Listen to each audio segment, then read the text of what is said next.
આજે મળેલ સંકલનની બેઠકમાં સયાજીગંજ વિધાનસભાના ધારાસભ્ય કેયુર રોકડિયા દ્વારા કરેલ રજૂઆત સંદર્ભે જણાવ્યું હતું કે આજે કલેક્ટરશ્રીએ બોલાવેલ સંકલનની બેઠકમાં સયાજીગંજ વિધાનસભાને લગતા જે ઘણા બધા પ્રશ્નો હતા જે ગયા વખતે પણ ઉઠાવ્યા હતા, જેનું ફોલોઅપ જેમ કે ઉંડેરા અને કરોડિયા નવાયાર્ડ છાણી ટીપી 13માં જે સૂચિત સોસાયટીઓ છે તેની મંજૂરી કેટલે પહોંચી છે, અલકાપુરી ગરનાળાને રેલવે ઓવરબ્રિજ અને ઉંડેરા કરોડિયાને પણ છાણીને જોડતા 2 ઓવરબ્રિજ મંજૂર થયા છે, તો તેનો વર્ક પ્રોગ્રેસ ક્યાં લગી પહોંચ્યો છે તે વિષયની અંદર પણ આજે માંગ મૂકી છે। ઉંડેરા કરોડિયા સહિતના 7 ગામો જ્યારે 4 વર્ષ પહેલાં કોર્પોરેશનમાં સમાવવામાં આવ્યા ત્યારે એમના પેન્ડિંગ બિલો બાકી હતા, તો એ 7 ગામોના બિલોનું ચૂકવણું સંદર્ભે પણ ઇન્ક્વાયરી કરી છે।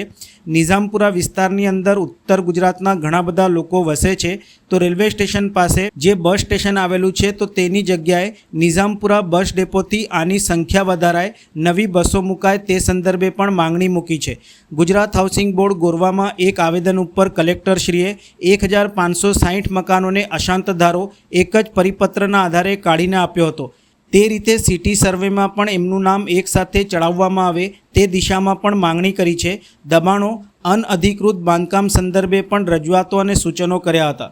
આજે કલેક્ટરશ્રીએ બોલાવેલી આ સંકલનની મિટિંગમાં સયાજીગંજ વિધાનસભાને લગતા જે ઘણા બધા પ્રશ્નો ગયા વખતે પણ અમે ઉઠાવ્યા હતા એનું ફોલો, જેમ કે ઉંડેરા અને કરોડિયા નવાયાર્ડ છાણી ટીપી 13માં જે સૂચિત સોસાયટીઓ છે, આ સૂચિત સોસાયટીઓનો મંજૂરી કેટલે પહોંચી છે, રેલવે ઓવરબ્રિજ એટલે કે અલકાપુરી ગરનાળાને રેલવે ઓવરબ્રિજ અને એની સાથે ઉંડેરા કરોડિયાને પણ છાણીને જોડતા 2 રેલવે ઓવરબ્રિજ જે મંજૂર થયા છે તો એનું વર્ક પ્રોગ્રેસ ક્યાં લગી પહોંચ્યો છે એ વિષયની અંદર પણ આજે વાત મૂકી છે। ઉંડેરા કરોડિયા સહિતના 7 ગામો જ્યારે 4 વર્ષ પહેલા કોર્પોરેશનમાં સમાવવામાં આવ્યા ત્યારે એમના પેન્ડિંગ બિલો બાકી હતા, તો એ 7 ગામો અલગ અલગ વિધાનસભાના છે, તો અલગ અલગ વિધાનસભાના 7 ગામોના બિલોનું ચૂકવણું આ વિષય પણ એમની પાસે પ્રોગ્રેસ હેઠળ છે, તો એની પણ ઇન્ક્વાયરી કરી છે। નિઝામપુરા વિસ્તારની અંદર ઉત્તર ગુજરાતી લોકો ઘણા મોટી સંખ્યામાં વસે છે, મહેસાણા, કડી અને એની આસપાસના વિસ્તારમાં, ડીસા એની આસ વિસ્તારમાં ઘણા મોટી સંખ્યામાં નાગરિકો વસે છે,